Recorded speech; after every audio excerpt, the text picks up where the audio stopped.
Hello to all friends, कसे आहात सगळे? रेडिओ MPSC गुरु ऐकताय ना?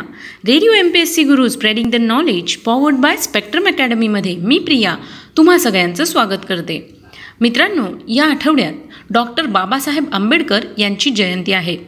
त्यानिमित्ताने आपण त्यांचे विचार ऐकतोय.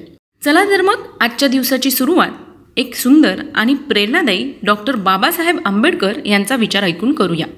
जसा माणूस उपासमारीने अशक्त होऊन अल्पायुषी होतो, तसा तो शिक्षणाअभावी जिवंतपणी दुसऱ्याचा गुलाम होतो. हा विचार होता डॉक्टर बाबासाहेब आंबेडकर यांचा. मित्रांनो, आपण दिनविशेष हे सत्र ऐकत असतो. या सत्रामध्ये जन्म, मृत्यू आणि काही महत्त्वाच्या घटना, काही महत्त्वाचे क्षण जे इतिहासात अजरामर झाले आहेत किंवा ज्या क्षणांची आणि घटनांची नोंद इतिहासात नोंदवली गेली आहे, अशा घटनांविषयीची माहिती आपण दिनविशेष या सत्रात घेत असतो. एकूणच काय तर आत्ताचा क्षण हा पुढच्या सेकंदाला इतिहास होत असतो. यातले काहीच क्षण जगाला विशेष म्हणून अजरामर होतात. जाणून घेऊया आजच्या दिवसाची विशेष गोष्ट आजच्या 13 एप्रिलच्या दिनविशेष या सत्रात. आजच्याच दिवशी 1699 साली गुरु गोबिंद सिंग यांनी खालसा हे गुरुपंथ तयार केले. 1895 साली भारतातील वैद्यकीय संशोधनाचा पाया घालणारे वसंत रामजी खानोलकर यांचा जन्म झाला. भारत सरकारने 1955 साली त्यांना पद्मभूषण पुरस्काराने सन्मानित केलं होतं. त्यांचा मृत्यू 29 ऑक्टोबर 1978 रोजी झाला. आजच्याच दिवशी 1919 साली जालियनवाला बाग हत्याकांड यात 379 लोक ठार झाले तर 1200 लोक जखमी झाले होते. इंग्रजांच्या भारतावरील राजवटीत ब्रिगेडियर जनरल रेजिनाल्ड डायर याने अमृतसर येथील जालियनवाला बाग ठिकाणी हे हत्याकांड घडवून आणले. जनरल डायर याच्या हुकुमावरून लष्कराने निशस्त्र लोकांच्या सभेवर रायफलींच्या 1600 फैरी झाडल्या. या सभेत स्त्रिया आणि पुरुषांसोबत लहान मुलांचाही समावेश होता. आजच्याच दिवशी 1940 साली राज्यसभा सदस्य नजमा हेपतुल्ला यांचा जन्म झाला.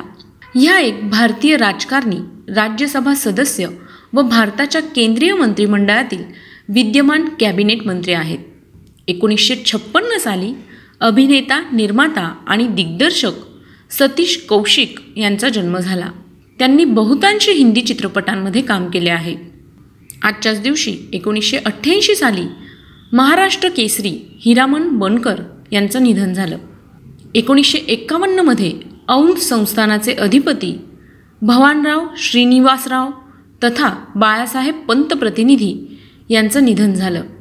इंदूर येथे भरलेल्या अखिल भारतीय मराठी साहित्य संमेलनाचे ते अध्यक्ष होते. त्यांचा जन्म 24 ऑक्टोबर 1868 रोजी झाला. आजच्याच दिवशी 1973 साली अभिनेता, दिग्दर्शक बलराज सहानी यांचं निधन झालं. बलराज सहानी यांच्या स्मृतिप्रित्यर्थ पुण्यात बलराज सहानी सहीर लुधियानवी फाउंडेशन स्थापन झाले आहे. या फाउंडेशनतर्फे दरवर्षी एका अभिनेत्याला बलराज सहानी पुरस्कार दिला जातो. 2017 साली हा पुरस्कार विक्रम गोखले यांना मिळाला होता. सहानी यांचा जन्म 1 मे 1913 रोजी झाला होता. आजच्याच दिवशी 1973 रोजी भाषा व इतिहास संशोधक, लेखक, संपादक व समीक्षक अनंत काकबा प्रियोळकर यांचं निधन झालं. त्यांच्या प्रेरणेने मुंबईत मराठी संशोधन मंडळाची स्थापना करण्यात आली. त्यांचा जन्म 5 सप्टेंबर 1895 रोजी झाला.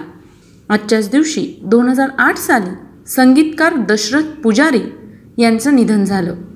झिमझिम झरती श्रावणधारा, अशीच अमुची आई असती, चल उठ रे मुकुंदा, केशवा माधवा, तुझ्या नामात रे गोडवा, मृदुलकरांनी छेडित तारा इत्यादी गाणी त्यांच्या अतिशय गाजलेल्या गाण्यांपैकी आहेत. त्यांनी अजून त्या झुडपांच्या मागे हे आत्मचरित्रपर पुस्तकही लिहिले आहे. त्यांचा जन्म 30 ऑगस्ट 1930 रोजी बडोदा, गुजरात या ठिकाणी झाला. आजच्याच दिवशी 2000 साली चित्रपट निर्माते व वितरक बाळासाहेब सरपोतदार यांचं निधन झालं. 1906 रोजी आयरिश लेखक, नाटककार आणि कवी सॅम्युएल बेकेट यांचा जन्म झाला. 1743 रोजी अमेरिकेचे तिसरे राष्ट्राध्यक्ष थॉमस जेफरसन यांचा जन्म झाला. त्यांचा मृत्यू 4 जुलै 1826 रोजी झाला. 1922 साली टांझानियाचे पहिले राष्ट्राध्यक्ष ज्युलियस नेरेरे यांचा जन्म झाला. त्यांचा मृत्यू 14 ऑक्टोबर 1999 रोजी झाला. आजच्याच दिवशी 1960 साली अमेरिकेने ट्रान्झिट 1B हा जगातील पहिला नेव्हिगेशन प्रणालीयुक्त उपग्रह प्रक्षेपित केला. नेव्हिगेशन प्रणाली वापरल्या गेलेला ट्रान्झिट 1B हा पहिला नेव्हिगेशन प्रणालीयुक्त सॅटेलाईट होता. रेडिओ नेव्हिगेशन प्रणाली प्रामुख्याने अमेरिकन नेव्ही त्यांचे अचूक स्थान आणि माहिती प्रदान करण्यासाठी पोलरिस क्षेपणास्त्राची पाणबुड्या आणि ते देखील नेव्हीच्या नेव्हिगेशन प्रणाली म्हणून वापरले गेले होते. ट्रान्झिट सिस्टीमच्या विकासास 1958 मध्ये सुरुवात झाली आणि 1959 मध्ये ट्रान्झिट 1A नावाचा एक प्रोटोटाईप उपग्रह प्रक्षेपित करण्यात आला. तो उपग्रह कक्षापर्यंत पोहोचू शकला नाही. ट्रान्झिट 1B या नावाचा दुसरा उपग्रह 13 एप्रिल 1960 रोजी थोर एल्बेस्टार रॉकेटद्वारे यशस्वीरित्या प्रक्षेपित करण्यात आला. या यंत्रणेच्या पहिल्या यशस्वी चाचण्या 1960 मध्ये घेण्यात आला आणि या प्रणालीने 1964 मध्ये नौदल सेवेत प्रवेश केला. चला तर मग या उपग्रहाच्या माहितीनंतर आता वळूया पुढच्या घटनेकडे. आजच्याच दिवशी 1905 साली इटालियन अमेरिकन पदार्थ वैज्ञानिक ब्रुनो रॉसी यांचा जन्म झाला. आजच्याच दिवशी 1997 साली मास्टर टूर्नामेंट जिंकणारे टायगर वुड्स सर्वात तरुण गोल्फर बनले. टायगर वुड्स हा अमेरिकेचा गोल्फ खेळाडू आहे. 2 वर्षांचा असताना त्याने गोल्फ खेळण्यास प्रारंभ केला. जागतिक क्रमवारीत अव्वल असलेल्या टायगरने आत्तापर्यंत 97 विजेतेपद मिळवले आहे. त्यात PGA टूरमधील 71 विजेतेपदांचा समावेश आहे. The masters, US, the open आणि PGA चॅम्पियनशिप या प्रतिष्ठेच्या स्पर्धा जिंकून करिअर स्लॅम पूर्ती करणारा टायगर हा सर्वात कमी वयाचा खेळाडू आहे. टायगर वुड्सने वयाच्या 21व्या वर्षी 1997 मध्ये ऑगस्टा येथे US मास्टर्स ही स्पर्धा तो जिंकला होता आणि तो हा सर्वात तरुण माणूस आणि विजेतेपद मिळवणारा पहिला आफ्रिकन अमेरिकन बनला होता.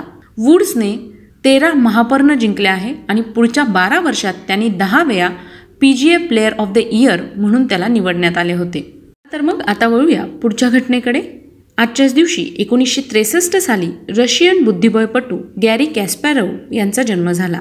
गॅरी कॅस्पॅरोव्ह हा रशियन बुद्धिबळ ग्रँडमास्टर आहे. तो माजी बुद्धिबळ विश्वविजेता, लेखक आणि राजकीय कार्यकर्ताही आहे. कॅस्पॅरोव्ह 1985 मध्ये वयाने सर्वात लहान बुद्धिबळ विश्वविजेता बनला.